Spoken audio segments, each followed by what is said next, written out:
बिस्मिल्लाहिर्रहमानिर्रहीम। आज तक के मोअज़्ज़ज़ नाज़रीन अस्सलाम वालेकुम। अब की 87 मुलाहिज़ा फरमाएं। मेरे लिए सबसे ज़्यादा ख़तरनाक बात यह थी कि अब लाहौर की पुलिस भी अलर्ट हो जाएगी और मेरी तलाश शुरू हो जाएगी।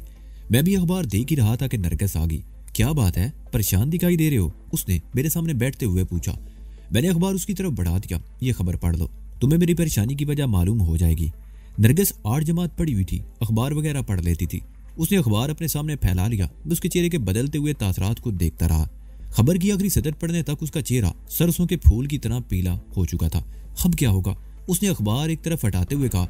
उसकी आवाज में भी हल्की सी कपकपाहट थी। डर गई? मैंने उसकी तरफ देखते हुए कहा। यह तो तुम्हें उस वक्त सोचना चाहिए था जब मेरे साथ घर छोड़ने का फैसला किया था। ये तो अभी पहला कदम है, यानी जिंदगी के स्टेज पर एक संगीन और तवील ड्रामे की शुरुआत। लेकिन अगर तुम चाहो तो यहीं से वापस जा सकती हो। मेरे ख्याल में वापसी के तमाम रास्ते बंद हो चुके हैं। नरगिस ने मेरी तरफ देखते हुए कहा। अगर बात सिर्फ अगवा की रिपोर्ट तक होती तो मैं वापस चली जाती और पुलिस को बताती कि मुझे किसी ने अगवा किया। ये सब कुछ मेरे शोर की गलतफहमी की वजह से हुआ है। लेकिन उस कमबख्त रमजान ने तो पुलिस के सामने तुम्हारी पूरी हिस्ट्री बयान कर दी है। शायद अपने किसी केस को मजबूत बनाने के लिए उसने मेरे खिलाफ इतना जहर उगला होगा, मगर खुद ही फंस गया। मैंने कहा, मैं इख्तियारी मुल्जिम हूँ। किसी इख्तियारी मुल्जिम को पनाह देना या उसके बारे में मालूमात छुपाना भी संगीन जुर्म है, और रमजान को अब अपने आप को बचाना मुश्किल हो जाएगा।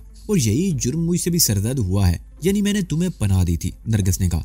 अब अगर मैं वापस जाकर पुलिस को यह बयान देती हूँ कि मुझे अगवा नहीं किया गया, तो पुलिस मुझे तुम्हें पनाह देने के जुर्म में धर लेगी। तो फिर खौफजदा क्यों हो? मैंने कहा।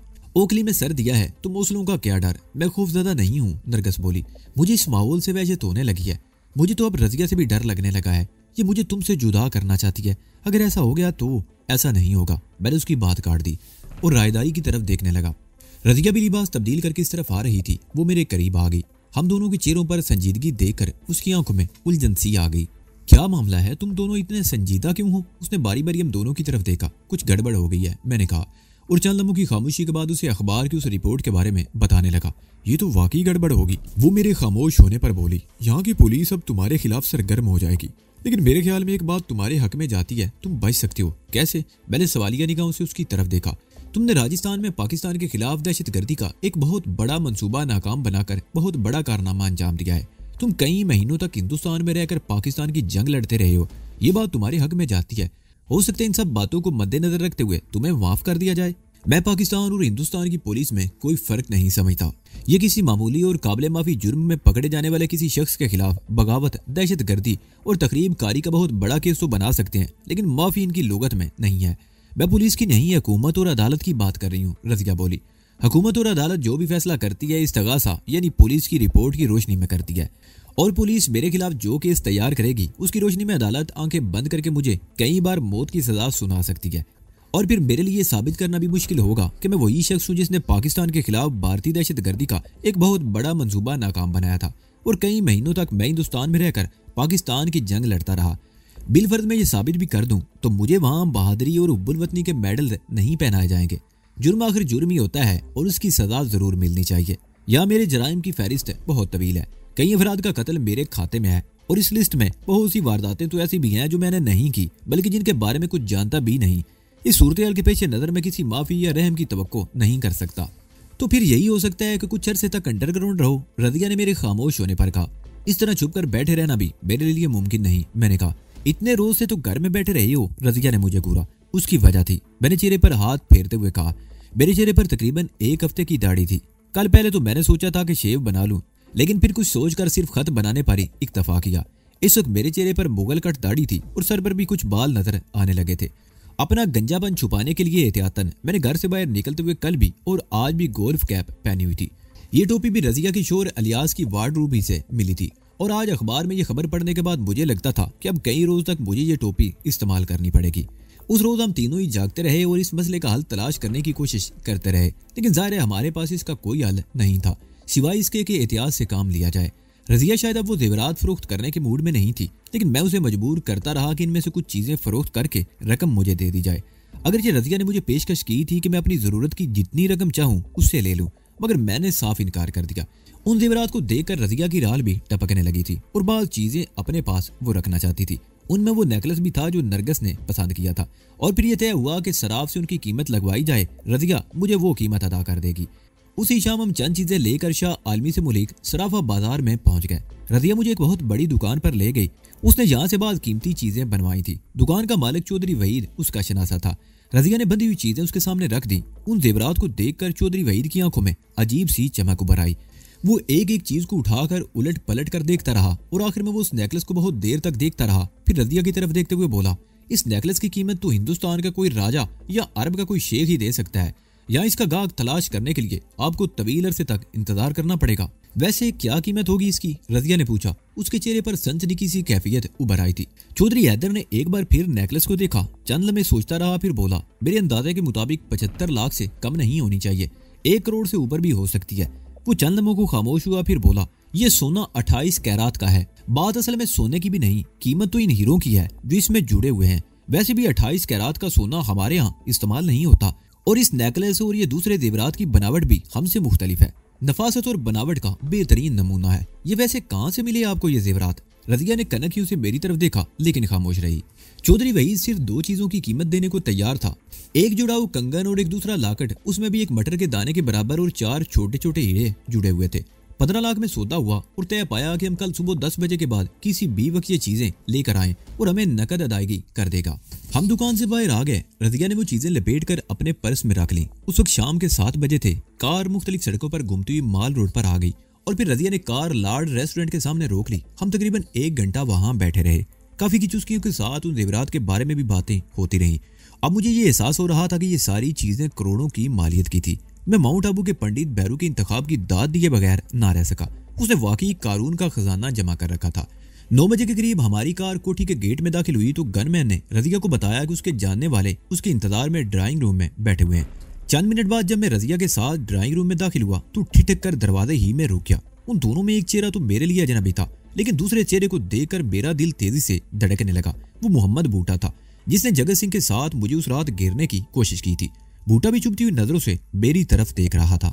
ये तो वही है, बूटा चीखता हुआ एक झटके से उठकर खड़ा हो गया।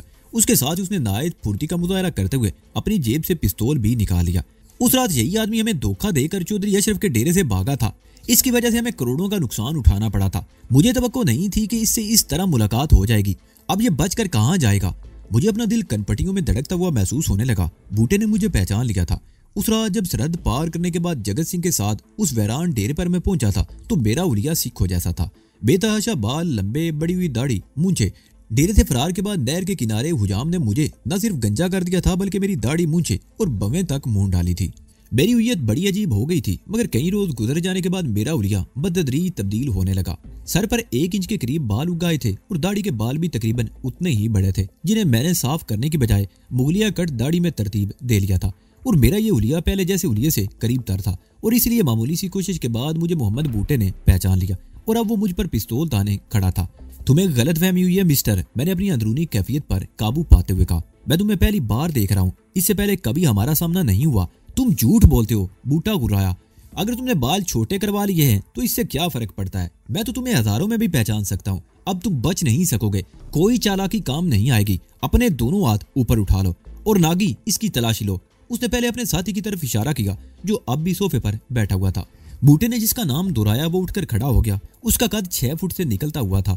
उसने जीन्स और दारीदार शर्ट पहन रखी थी। शक्ल और सूरत से तो वो शरीफ ही लगता था, लेकिन उसके अंदाज शरीफाना नहीं थे। मेरी तरफ बढ़ते हुए उसकी बवें तन गई। रुक जाओ नागी, मेरे करीब खड़ी हुई रजिया चीखी। इस नई सूरतेहाल ने उसे भी किसी हद तक बुखला दिया था। बूटे, तुमने इसके साथ बदतमीजी क्यों की है? ये मेरा मेहमान है और मैं इसकी तौहीन नहीं होने दूंगी। पिस्तौल नीचे कर लो।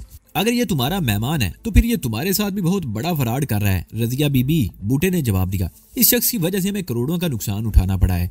ये उस रात हमें धोखा देकर भाग गया था। इसे शायद मालूम नहीं था कि तुम भी हम में से हो, वरना ये तुम्हारे करीब फटकने की हिम्मत भी ना करता। तुम बीच में से हट जाओ रजिया बीबी, हम दोनों इससे निमट लेंगे। मैं कहती हूँ पिस्तौल नीचे कर लो बूटे। रजिया के लहजे में इस मर्तबा नागवारी नुमाया थी। तुम भूल रहे हो तुम इस वक्त मेरी छत के नीचे हो और नाजी मेरा मेहमान है। तुम्हें यकीनन कोई गलतफहमी हुई है। गलतफहमी नहीं हुई, मैंने इसे पहचान लिया है, बूटे ने कहा। इससे पूछो क्या ये उस रात जगते के साथ साथ सरहद पार करके नहीं आया था? और क्या हमें धोखा देकर चौधरी अशरफ के डेरे से नहीं भागा था? इससे पूछो वो जेवरात कहाँ है जो ये उस रात धोखे से हमसे छीन कर भाग गया था? जेवरात के नाम पर रजिया चौंक गई और उलझी हुई नजरों से मेरी तरफ देखने लगी। जेवरात की बात सुनकर मैं भी उछल पड़ा।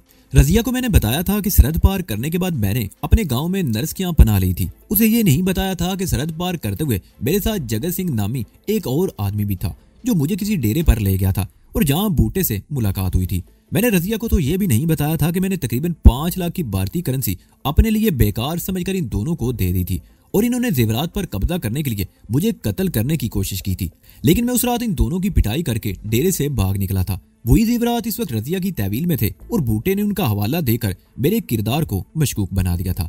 रजिया की आंखों में भी तशकीक सी उभर आई और वो उलझी हुई नजरों से मेरी तरफ देखने लगी। क्या किस्सा है नाजी? उसने मेरे चेहरे पर नजरें जमा दी। पहले इससे पूछो कि 5 लाख रुपए मालियत की भारतीय करेंसी कहाँ है जो मैंने इसे और जगत को दी थी। मैंने कहा, मेरे ख्याल में अब अपने आप को छुपाने की जरूरत नहीं थी। क्या? रजिया उछल पड़ी। वो चंद में मेरी तरफ देखती रही, फिर बूटे की तरफ घूम गई। इस सवाल का तुम्हारे पास क्या जवाब है बूटे? वो उसे घूरते हुए बोली। तुमने वो इंडियन करेंसी मेरी मौजूदगी में बरकत अली से तब्दील कराई थी और तुम्हें उसके सिर्फ 2 लाख मिले थे। तुमने इंडियन करेंसी के बारे में एक मुख्तलिफ कहानी सुनाई थी। अब क्या कहते हो? तुम बीच में से हट जाओ रजिया बीबी, बूटा गुराया। ये मेरा और इसका मामला है, हम निमट लेंगे। अब मैं बीच में आई हूँ तो हट नहीं सकती, रजिया ने कहा। तुम्हें असल बात बतानी होगी, वरना तुम जानते हो कि तुम्हारे खिलाफ मेरी रिपोर्ट शाह जी को भड़का देगी और शाह जी को तुम अच्छी तरह जानते हो कि वह तुम जैसे लोगों के साथ क्या सलूक किया करता है। अगर तुम असल बात बता दो तो मामला यहीं पर खत्म हो सकता है। तुम मेरे मुकाबले में एक अजनबी की हिमायत कर रही हो रजिया बीबी, बूटे ने जवाब दिया। उसने अब भी मुझ पर पिस्तौल तान रखा था। ये अजनबी नहीं है, रजिया ने कहा। इसे तो मैं उस वक्त से जानती हूँ जब इसकी उम्र 14 साल थी। ये मेरे लिए अजनबी नहीं है। अलबत्ता तुम अपने आप को मशकूक बना रहे हो। इससे पहले भी तुम कुछ गलत हरकतें कर चुके हो। ये मैं तुम्हें आखिरी मौका दे रही हूँ, असल बात बता दो वरना। ये असल बात नहीं बताएगा रजिया बीबी, मैं बताता हूँ, मैंने कहा। किस्सा दरअसल ये है कि मैं चंद लम्हों को खामोश हुआ, फिर उसे सरहद पार करने के बाद के वाकयात से आगाह करने लगा। जेवरात के अलावा मेरे पास तकरीबन 5 लाख रुपए मालियत के भारतीय करेंसी नोट भी थे, जो मेरे ख्याल में मेरे लिए बेकार थे। मैंने महज खैर सगाली के जज्बे के तौर पर वो सारी रकम इसे दे दी थी और यही मेरी बड़ी गलती थी। इन्होंने मेरे थैले में वो जेवरात भी देख लिए और रात को सोते में मुझे कत्ल करके वो जेवरात हासिल करने की कोशिश की। लेकिन मुझे इनकी नीयत पर पहले ही शुबा हो गया। मेरी किस्मत ही अच्छी थी जो मेरी आंख खुल गई और मैं दोनों की ठुकाई करके वहां से भाग खड़ा हुआ। मैं चंद लम्हों को खामोश हुआ, फिर बात जारी रखते हुए कहने लगा, ये लोग मुझे शायद कोई मामूली चोर उचक्का समझ रहे हैं। इन्हें बताओ मैं कौन हूँ। वो कौन था जिसने बरसों तक पुलिस को उंगलियों पर निचाए रखा? वो कौन था जिसने राजस्थान में भारतीय पुलिस इंटेलिजेंस राह दूसरी भारतीय एजेंसियों को तवील अरसे तक तगनी का नाच निचाए रखा? मैंने तो बड़े बड़े सुरमाओं की गर्दनें मरोड़ दी हैं। उस रात इन्हें जिंदा छोड़कर मैंने इन पर बहुत बड़ा एहसान किया था। कई महीनों बाद अपने वतन की सरजमीन पर कदम रखने के बाद ये पहला शख्स था जिससे मेरा आमना सामना हुआ था और मैं इसे दोस्त बनाना चाहता था और इसलिए खैर सगाली के तौर पर इसे एक खतीर रकम भी दी थी। लेकिन ये इस कदर कमजर्फ निकला कि इसने जगत सिंह के साथ मिलकर मुझे ही कत्ल करने की कोशिश की, उन जेवरात पर कब्जा करने के लिए।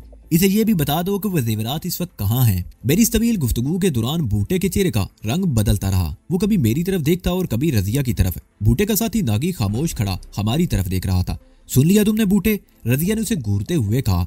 नाजी इस मैदान का पुराना खिलाड़ी है। मैं समझती हूँ कि इसके आ जाने से हमारी ताकत में इजाफा होगा। मैं शाह जी से इसकी मुलाकात कराने की कोशिश कर रही हूँ और तुम इसे अपना दुश्मन बनाना चाहते हो, उस चीज पर कब्जा करने के लिए जो तुम्हारी नहीं। वो चंद लम्हों को खामोश हुई, फिर बोली, अगर नाजी मेरे लिए अजनबी होता तो मैं इसकी बात का नहीं तुम्हारी बात का यकीन करती। नाजी को मैं इसलिए नहीं जुटला सकती कि इसे मैं बहुत अच्छी तरह जानती हूँ। अगर तुम भी ज़हन पर जोर दो तो तुम्हें याद आ जाएगा कि चंद साल पहले जेरे जमीन दुनिया में नाजी नाम का डंका बजता था और फिर हालात ने ऐसा रुख पलटा कि इसे लाहौर छोड़कर जाना पड़ा। किस्मत इसे हिंदुस्तान ले गई और अब ये तवील अरसे बाद वापिस आया है तो हमें गर्मजोशी से इसका खैर मकदम करना चाहिए, ना कि हम इसे अपना दुश्मन बना ले। बात करते हुए रजिया की नजरें बदस्तूर बूटे के चेहरे पर मरकूज थी। वो कह रही थी, 4 रोज पहले तुम दोनों के बीच जो कुछ हुआ उसे भूल जाओ। वो 5 लाख रुपए की रकम नाजी की तरफ से दोस्ती का तोहफा समझो और हाथ उठाने की बजाय एक दूसरे का हाथ थाम लो। इसी में हम सब की भलाई है। बसूरत दीगर अगर बात शाह जी तक पहुंच गई तो बहुत गड़बड़ हो जाएगी। बूटे के चेहरे पर शदीद तनाव था, आंखों में भी उलझन के तासरात नुमाया थे। मैंने नहीं समझ सका था कि उसने मुझे कौन से करोड़ों रुपए के नुकसान का जिम्मेदार ठहराने की कोशिश की थी, लेकिन अब बात ही पलट गई। रजिया ने हकीकत जान ली थी और वैसे भी वो मुझे अरसे से जानती थी, इसलिए वो भी मेरी बात को ज्यादा अहमियत दे रही थी। और बूटा भी ये बात समझ चुका था कि उसने मुझे पहचान कर जो चाल चलने की कोशिश की थी वो नाकाम हो चुकी थी। लेकिन शायद इस वक्त उसकी समझ में नहीं आ रहा था कि वो क्या फैसला करे। रजिया भी ठीक कहती है यार बूटे, मेरे सामने खड़े हुए उसके साथ ही नागी ने कहा। मुझे याद आ रहा है कि नाजी बाऊ का तो बहुत बड़ा नाम हुआ करता था। अब ये कई महीने गायब रहने के बाद वापस आ गया है और हमारी पार्टी में आया है, तो इसे हमें अपनी खुशकिस्मती समझना चाहिए। पिस्तौल जेब में डाल और आगे बढ़कर सीने से लगा ले इसे, यार बना ले अपना। बूटे के चेहरे पर अब भी उलझन के तासरात नुमाया थे, जैसे वो कोई फैसला ना कर पा रहा हो।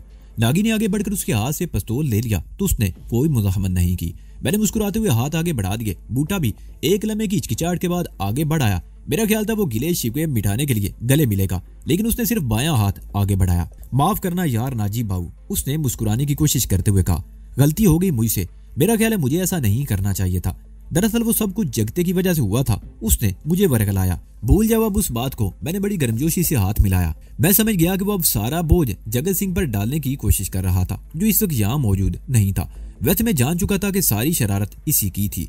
लालच इसके दिल में था। जगत सिंह को भी इसी ने वरगलाया होगा। और मैं ये भी जानता था कि बूटे के दिल में मेरे लिए अब भी कदूरत मौजूद थी और उसने गालबन किसी मसले के तहत हथियार डाल दिए थे। लेकिन उसने जिस अंदाज से मुझे हाथ मिलाया था, उससे मुझे पता चल गया था कि इसकी नीयत में खोट और दिल में कमीनगी कूट कूट कर भरी हुई थी। हम लोग सोफों पर बैठ गए। रजिया ने नूरी को बुलाकर चाय वगैरह के लिए कहा और फिर बातों में ये दिलचस्प इंकिशाफ हुआ कि हिंदुस्तान में जिस पार्टी ने मुझे सरहद पार कराई थी, रजिया की पार्टी से उनके गहरे रवाबत थे और उन दोनों पार्टियों के दरमियान माल का तबादला होता रहता था। उस रात मैंने सरहद के दूसरी तरफ गाँव के बाहर दरख्तों के झुंड में 2 ट्रक देखे थे। ये स्मगलर जब सरहद पर इधर का माल उधर करते हैं तो बड़ी प्लानिंग से काम लेते हैं। या तो दोनों तरफ के सरहदी मुहाफिज उनके लिए रोल करते हैं, या असल मुकाम से दूर सरहद पर किसी और जगह सरहदी मुहाफिजों को मसनूई जड़ब में उलझाकर दूसरी जगह से माल इधर उधर पहुंचा देते हैं। उस रोज भी कुछ ऐसा ही मंसूबा था। सरहदी पट्टी पर बेदा वाली साइड पर किसी मसनूई जड़ब का बंदोबस्त किया गया। फायरिंग की आवाज मैंने भी सुनी थी। फायरिंग शुरू होते ही उन्होंने हमें दूसरी तरफ से कॉल दे दी, लेकिन राह के एजेंट हमारी ताक में थे। बहरहाल मैं और जगत सिंह किसी न किसी तरह वहां से निकल आए थे। जगत सिंह हमें सरहद पार कराने के लिए साथ आया। उसके आने का मकसद ये था कि यहाँ शाहजी को बता दे कि रात के आखिरी पैर हीरोइन बनाने वाले केमिकल के ड्रमों से लदे हुए 2 ट्रक सरहद पार कराएंगे। ट्रकों के यहाँ पहुंचने में उन पर लदे हुए ड्रम ठिकाने लगा दिए जाएं। लेकिन खुद जगत सिंह ने रात का बाकी हिस्सा मेरे साथ उस डेरे पर ही गुजारा था। बूटे के कहने के मुताबिक चूंकि हमारी वजह से सरहद पार फायरिंग हुई थी, जिससे दूर दूर तक सरहदी मुहाफिज होशियार हो गए थे, इसलिए उसके ख्याल में ट्रकों के सरहद पार करने का प्रोग्राम मुअत्तल कर दिया गया था। उस रात जगत सिंह शाह जी के पास भी नहीं आया था, लेकिन मेरे ख्याल में मेरे पास कीमती जेवरात देखकर बूटे की नीयत बदल गई थी और उसने जगत सिंह को भी रोक लिया था। जबकि वो ट्रक प्रोग्राम के मुताबिक मुकर्ररा वक्त पर सरहद पार करके आ गए थे, लेकिन सरहद से तकरीबन 20 मील अंदर पाकिस्तान के सरहदी मुहाफिजों के घेरे में आ गए थे। उन दोनों ट्रकों के साथ 8 मुसल्ला आदमी थे। तकरीबन 1 घंटे तक दोनों तरफ से जबरदस्त फायरिंग का तबादला होता रहा और मिलाकर स्मगलर ट्रक छोड़कर फरार हो गए। इस मुकाबले में एक सरहदी मुहाफिज और 2 स्मगलर भी मारे गए थे। हीरोइन बनाने के केमिकल से लदे हुए दोनों ट्रक सरहदी मुआवजों के कब्जे में आ गए, जिन्हें बाद में हुकूमत के मुतलका महकमे की तहवील में दे दिया गया था। इस तरह उस पार्टी को करोड़ों रुपए का नुकसान उठाना पड़ा था। रजिया और नागी की बातों से बूटे ने बज़ाहिर अपनी शिकस्त तस्लीम कर ली थी, लेकिन उसके दिल में कदूरत थी और मुझे यकीन था कि वो आने वाले वक्तों में कभी न कभी मेरे खिलाफ कोई ना कोई ऐसी हरकत जरूर करेगा जिससे मुझे नुकसान पहुंच सके। नागी और बूटा किसी काम से रजिया के पास आए थे, लेकिन मेरे सामने बात नहीं हुई थी। मैं उठकर अंदर आ गया, जहाँ नरगिस हाल कमरे से उठकर अपने कमरे की तरफ जा रही थी। मैं भी उसके पीछे चल पड़ा। लगता है तुम्हारी नाराजगी खत्म करने के लिए मुझे कोई और कदम उठाना पड़ेगा। मैंने कमरे में दाखिल होकर दरवाजा बंद करते हुए कहा। तुम मुझे मुसलसल नजरअंदाज कर रहे हो, नरगिस ने कहा। जब देखो उसी अराफा की बगल में घुसे रहते हो। मसलिहत माई डियर, मैंने जवाब दिया। बस 2-4 दिन की बात है, उसके बाद हम दोनों यहाँ से बिल्कुल अलग हो जाएंगे। वो दोनों कौन है? नरगिस बोली। उसने तुम पर पिस्तौल क्यों तान लिया था? मैं तो डर गई थी। लंबी कहानी है, किसी वक्त फुर्सत में सुनाऊंगा, मैंने गहरा सांस लेते हुए कहा। मुझे तो अब डर लगने लगा है, जल्दी कोई अपना बंदोबस्त करो, नरगिस ने कहा। तुमने तमाम जेवरात भी उस सराफा की जोरी में डाल दिए हैं। मुझे तो लगता है वो अब तुम्हें ठींगा दिखा देगी। वैसा नहीं कर सकती, मैंने मुस्कुराते हुए कहा। रजिया मुझे अच्छी तरह जानती है और वो ऐसी कोई हमाकत करने की कोशिश नहीं करेगी। मुझे शुबा है, नरगिस ने जवाब दिया।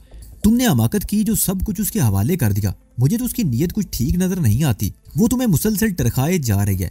ऐसी बात नहीं, मैंने जवाब दिया। मैं भी कच्ची गोलियां नहीं खेला। रजिया और सब कुछ कर सकती है, लेकिन मुझे धोखा नहीं देगी। मैं चंद लम्हों को खामोश हुआ, फिर बात जारी रखते हुए बोला। आज हम एक ज्वेलर के पास गए थे। उसने 2 चीजों की कीमत लगा ली है। कल सुबह रकम की अदायगी का वादा कर लिया है। बात दरअसल ये है कि रजिया इन जेवरात को फरोख्त करने के लिए कुछ हिचकिचा रही है। क्यों? नरगिस ने मुझे घूरा। वो तमाम जेवरात अपने पास रखना चाहती है, मैंने कहा। यह बात उसने एक मरतबा पहले भी कही थी। जेवरात उसे अच्छे लगे हैं और वो मुझे इनकी कीमत अदा करने को तैयार है। मैंने पहले ही कहा था कि उसकी नीयत अच्छी नहीं है। नरगिस ने मेरी तरफ देखते हुए कहा। ठीक है, वो जेवरात रखकर कीमत दे दे, लेकिन वो नेकलेस वो मैं नहीं दूंगी। और वो नेकलेस ही उसे सबसे ज्यादा पसंद आया है। मैंने मुस्कुराते हुए कहा, लेकिन तुम परेशान मत हो, वो नेकलेस तुम्हारी सराईदार खूबसूरत गर्दन की जीनत बनेगा। मैंने आगे बढ़कर दोनों हाथ उसके कंधों पर रख दिए और उसे अपनी तरफ खींचने लगा। ठीक उसी वक्त दरवाजे का हैंडल घूमने की आवाज सुनाई दी। मैं नरगिस को छोड़कर उससे अलग हट गया। दरवाजा खुला और रजिया कमरे में घुस आई। उसने पहले मशकूक निगाहों से बारी बारी हम दोनों की तरफ देखा, फिर बोली, क्या बात है, तुम लोग खाना नहीं खाओगे? 10 बज रहे हैं। मैंने चौंक कर घड़ी की तरफ देखा। बातों में वक्त गुजरने का ख्याल ही नहीं रहा था। तुम लोग चलो, मैं आ रहा हूँ, मैं कहते हुए बाथरूम में घुस गया। मैं 10 मिनट बाद ड्राइंग रूम में पहुंचा तो रजिया और नरगिस के चेहरे देखकर मुझे अंदाजा लगाने में दुश्वारी पेश नहीं आई कि इस मुख्तसर सी मुद्दत में इन दोनों में कोई मार्का हो चुका है। मैं नरगिस के सामने वाली कुर्सी पर बैठ गया और खामोशी से खाना खाने लगा। 11 बजे के करीब रजिया तैयार होकर कहीं चली गई। उसने मुझे भी नहीं बताया कि कहाँ जा रही है। मुझे उस पर कुछ शुभ सा हुआ, लेकिन नरगिस पर मैंने इस शुबे का इजहार नहीं किया। कई रोज बाद मुझे और नरगिस को इस तरह बैठने और आज़ादी से बातें करने का मौका मिला था। नरगिस का बस एक ही इसरार था कि मैं जल्द से जल्द रजिया से जेवरात वापस ले लूं और हम पहली फुर्सत में यहाँ से निकल जाएं। रात 2 बजे तक हम बातें करते रहे, फिर मैं नरगिस के कमरे में सो गया। मुझे नहीं मालूम कि रजिया की वापसी कब हुई। रजिया से मेरी मुलाकात सुबह 11 बजे के करीब हुई। उस वक्त नरगिस अपने कमरे में ही थी। रजिया से बातें करते हुए मैं चौंके बगैर ना रह सका। मैंने उसकी बातों में नुमायां तब्दीली महसूस की थी। मेरा ख्याल है हम ज्वेलर को वो जेवर देकर पैसे ले आए। उसने आज 11 बजे रकम देने का वादा किया था। मैंने कहा, मैं इस वक्त एक बहुत जरूरी काम से जा रही हूँ। रजिया ने बेइतनाई से जवाब दिया, ज्वेलर की दुकान तो रात 9 बजे तक खुली रहती है, हम किसी वक्त भी जा सकते हैं। तुम जानती हो मुझे पैसों की जरूरत है। मैंने कहा, अगर तुम वहां जाने के लिए वक्त नहीं निकाल सकती तो वो जेवर मुझे दे दो, मैं अकेला ही चला जाता हूँ। वो तुम्हें पैसे नहीं देगा, बल्कि ऐन मुमकिन है कि तुम्हें पुलिस के हवाले भी कर दे, रजिया ने कहा। उसके लहजे में कुछ अजीब सी बात थी। अभी 2-3 दिन पहले अखबारों में तुम्हारे और नरगिस के बारे में बड़ी तफसील से छपा है। तुम्हें एहतियात करनी चाहिए। मेरा मशवरा है कि तुम 2-4 दिन घर से बाहर भी मत निकलो। रजिया की इस बात ने भी मुझे चौंका दिया। उसका लहजा और अंदाजे गुफ्तगू ऐसा था जैसे अखबारों में शाये होने वाली उस खबर के हवाले से मुझे दबाव में रखना चाहती हो। लेकिन मैं इस तरह हाथ पर हाथ रख के नहीं बैठ सकता। मुझे पैसों की जरूरत है। तुम्हें जितने पैसों की जरूरत है मुझसे ले लो। रजिया ने मेरी बात काट दी। शाह जी को कराची से वापस आ जाने दो, फिर तुम इस तरह हाथ पर हाथ रख के नहीं बैठे रह सकोगे। ठीक है, मैंने चंद लम्हों की खामोशी के बाद कहा, फिलहाल तुम मुझे 2 लाख रुपए दे दो और बाकी बाद में देखा जाएगा। जरूरत पड़ी तो तुमसे और रकम ले लूंगा। तुम बैठो, मैं रकम ला कर देती हूँ। रजिया उठकर अपने कमरे की तरफ चल पड़ी। मेरा दिमाग घूम गया। इससे पहले उसने मुझसे कोई बात नहीं छुपाई थी। अपने बारे में और उस सिंडिकेट के बारे में खुद बहुत सी बातें बता चुकी थी। लेकिन कल भूटे और नागी के आने के बाद उसका रवैया बदल गया था। अब वो मेरे सामने रकम भी नहीं निकालना चाहती थी। गोया उसे मुझ पर एतमाद नहीं रहा था। उसने जिस तरह मुझे बैठे रहने को कहा था, इससे वाकई मेरा दिमाग घूम गया था। ये जुमला कहते वक्त उसके होंठों पर जो मुस्कुराहट आई थी, उसने मुझे बहुत कुछ सोचने पर मजबूर कर दिया था। रजिया अपने कमरे में चली गई। उसने दरवाजा भी अंदर से लॉक कर लिया। लॉक के खटके की आवाज यहाँ तक सुनाई दी थी और फिर दफातन मेरे जहन में एक और ख्याल उभरा। मैं अपनी जगह से उठकर तेजी से दबे कदमों चलता हुआ रजिया के कमरे के सामने पहुंच गया और मोहताज निगाहों से इधर उधर देखने लगा। नरगिस अपने कमरे में थी। वो आ जाती तो मुझे उसकी फिक्र नहीं थी। नूरी किचन में थी और किचन हाल कमरे के बाईं तरफ था और वहां से इस तरफ देखा नहीं जा सकता था। मैंने झुककर दरवाजे के लॉक के की होल से आंख लगा दी और उसके साथ ही मेरे होंठों पर खफीफ सी मुस्कुराहट आ गई। मेरा अंदाजा दुरुस्त निकला। रजिया सामने स्टील की खूबसूरत अलमारी के पास झुकी बैठी थी। अलमारी का दरवाजा खुला हुआ था। उसने सबसे निचले खाने में हाथ डालकर कुछ कपड़े हटाए और उस खाने के अंदर कुछ टटोलने लगी। फिर उसने उठकर अलमारी को दोनों हाथों से पकड़कर हरकत दी और मेरा ख्याल है उस वजनी अलमारी को हरकत देने के लिए उसे ज्यादा जोर नहीं लगाना पड़ा था। अलमारी अपनी जगह पर घूम गई। उसका बाईं तरफ का आधा हिस्सा दीवार के अंदर चला गया, जबकि बाकी आधा हिस्सा दीवार से हटकर सामने आ गया। अलमारी 4 फुट चौड़ी थी। चौड़ाई का वो हिस्सा सामने आ गया था। चौड़ाई का 2 फुट का हिस्सा एक तरफ दीवार में चला गया था, जबकि दूसरे हिस्से में अलमारी के पीछे की दीवार नजर आ रही थी और उस दीवार में 2.5 फुट ऊंची और 1.5 फुट चौड़ी एक और अलमारी नजर आ रही थी। उस अलमारी का हैंडल वगैरह कोई नहीं था, अलबत्ता लॉक की जगह नजर आ रही थी। रजिया ने ड्रेसिंग टेबल पर चाबियों का गुच्छा उठाकर एक चाबी मुंतखब की और वह चाबी अलमारी के अज़मी कफल में लगाकर दरवाजा बाहर की तरफ खींचा। उस अलमारी का दरवाजा खुलते ही मैं उछल पड़ा। नीचे ऊपर 3 खाने थे। सबसे नीचे वाले खाने में कुछ फाइलें और कागजात थे। ऊपर वाले खाने में जेवरात के डब्बे रखे हुए थे और सबसे ऊपर वाले खानों में नोटों के बंडल थे। उनके साथ ही मेरा वो थैला भी रखा हुआ था जिसमें करोड़ों रुपए के जेवरात मौजूद थे। रजिया ने सबसे ऊपर वाले खाने से हजार के नोटों वाले 2 बंडल निकाल लिए और दरवाजा बंद कर दिया। लाग लगाकर चाबी निकाली और फिर स्टील की अलमारी को भी घुमाकर उसकी जगह पर फिट कर दिया और झुककर सबसे नीचे वाले खाने में कुछ टटोलने लगी। मैं सीधा हो गया और ठीक उसी वक्त नरगिस उस रायदारी में दाखिल हुई। उसने मुझे दरवाजे के सामने झुके हुए देख लिया था। उसने कुछ कहना चाहा मगर मैंने ऊँटों पर उंगली रखकर उसे खामोश रहने का इशारा किया और उसे बाजू से पकड़कर हाल में ले आया। क्या बात है, तुम दरवाजे के सामने झुके हुए क्या कर रहे थे? नरगिस ने पूछा। उसकी आवाज ज्यादा बुलंद नहीं थी। बाद में बताऊंगा, मैंने सरगोशी की। हम दोनों आमने सामने सोफों पर बैठ गए। तकरीबन 3 मिनट बाद रतिया भी वहां आ गई। उसके हाथ में नोटों के 2 बंडल थे जो उसने मेरे सामने मेज पर डाल दिए। 2 लाख हैं, उसने मेरी तरफ देखते हुए कहा। जरूरत पड़े तो मजीद ले लेना। मैं रजिया के चेहरे को देख रहा था। उसने जिस अंदाज में नोटों के बंडल मेरे सामने फेंके थे उससे मेरा खून खोल उठा था। मैंने बड़ी मुश्किल से अपने आप को काबू में रखा था। रजिया के बारे में मेरे खदशात को तकवीयत मिल रही थी। उसका रवैया बदलता जा रहा था और शायद नरगिस का ये शुबा दुरुस्त था कि वो जेवरात हजम कर लेना चाहती थी, लेकिन मैं उसे आसानी से ये हजम नहीं होने दूंगा। 4 मिनट बाद रजिया तैयार होकर चली गई। उसने आज भी नहीं बताया था कि कहाँ जा रही है और कब वापस आएगी। ये 2 लाख कैसे हैं? नरगिस ने उसके जाने के काफी देर बाद उलझी हुई निगाहों से मेरी तरफ देखा और नोटों की गड्डियां अभी तक काफी टेबल पर ही रखी हुई थी। आज हमें ज्वेलर के पास जाना था। उसने वो जेवर खरीदने के लिए रकम का बंदोबस्त किया होगा, लेकिन रजिया ने कहीं और जाने का प्रोग्राम बना रखा है। मैंने इसलिए कुछ रकम ले लिया है अलग मकान का बंदोबस्त करने के लिए। मैंने आखिरी अल्फाज बहुत धीमे लहजे में कहे थे। मैं भी निकलूंगा और आज किसी मकान का बंदोबस्त करके ही लौटूंगा। ये एक बंडल संभाल कर रख लो, बाद में भी पैसों की जरूरत पड़ेगी। इन्हें अपने ही पास रखो, मैं कहाँ संभालूंगी, और वैसे भी मैं तुम्हारे साथ चल रही हूँ। नरगिस ने कहा। तुम्हारे लिए बाहर निकलना खतरनाक होगा। मैंने कहा, मेरा तो हुलिया बदला हुआ है, पहचान में नहीं आऊंगा, लेकिन तुम फौरन पहचान ली जाओगी। मेरी कौन सी अखबार में तस्वीर छपी है जो फौरन पहचान ली जाऊंगी? नरगिस ने अकड़ कर कहा। पुलिस वालों को और भी बहुत से काम है, वो लोग सिर्फ हमें ही तो तलाश नहीं करते फिर रहे। मैं चलूंगी तुम्हारे साथ, उसने ठोस लहजे में कहा। तो ठीक है, मैंने चलने में खामोशी के बाद कहा। तो फिर नोटों का बंडल कमरे में कहीं ऐसी जगह पर रख दो कि किसी की नजरों में ना आ सके, और तुम तैयार हो जाओ। हम आधे घंटे बाद यहाँ से निकलेंगे। नरगिस नोटों का एक बंडल उठाकर अपने कमरे में चली गई। मैं चलने में वहीं बैठा रहा और फिर रजिया के कमरे में आ गया। मैं अगरचे रात को हाल कमरे में सोफे पर सोता रहा था, मगर मेरे कपड़े वगैरह रजिया ही के कमरे में होते थे। मैंने कमरे में दाखिल होकर दरवाजा बंद कर लिया, हाथ में पकड़ा हुआ नोटों का बंडल बेड पर उछाल दिया और इधर उधर देखने लगा। रजिया की स्टील की खूबसूरत अलमारी की तरफ देखते हुए मेरे जहन में अचानक ही एक और ख्याल उभरा और मैं तेज तेज कदम उठाता हुआ अलमारी के करीब आ गया। मैंने एक बार फिर घूमकर दरवाजे की तरफ देखा। दरवाजे का ऑटोमेटिक ताला बंद हो गया था। मैं अलमारी की तरफ घूम गया और हैंडल पर हाथ रखकर उसे आहिस्तेगी से दबा दिया। अलमारी लॉक नहीं थी। हैंडल बड़े आराम से नीचे दब गया। मैंने बड़ी आहिस्तेगी से दरवाजा खोल दिया और नीचे झुककर सबसे निचले खाने में रखे हुए कपड़ों को हटाकर टटोलने लगा। मुझे मायूसी नहीं हुई। मेरी उंगलियां दीवार पर लगी हुई साइड पर एक छोटे से आंकड़े से टकरा गई। मैंने आंकड़ा उसकी जगह से हटा दिया और उठकर अलमारी को हरकत देने लगा। मुझे ज्यादा ताकत इस्तेमाल नहीं करनी पड़ी थी। अलमारी अपनी जगह पर घूम गई। पिछली तरफ दीवार में वो अलमारी थी। दरवाजा मेरे सामने था जिसमें अजमी कफल लगा हुआ था। मैंने उठकर इधर उधर देखा। चाबियों का वो गुच्छा ड्रेसिंग टेबल पर रखा हुआ था। ये अलमारी चूंकि पोशीदा थी और किसी की नजरों में नहीं आ सकती थी, इसलिए रतिया ने चाबियों के हवाले से ज्यादा एहतियात से काम नहीं लिया था। मैं चाबियों का वो गुच्छा उठाने के लिए बेड के ऊपर से घूमकर ड्रेसिंग टेबल की तरफ बढ़ा ही था कि बाहर गाड़ी की आवाज सुनकर चौंक गया। मैंने खिड़की का पर्दा बहुत मामूली सा हटाकर देखा। वो रजिया की गाड़ी थी।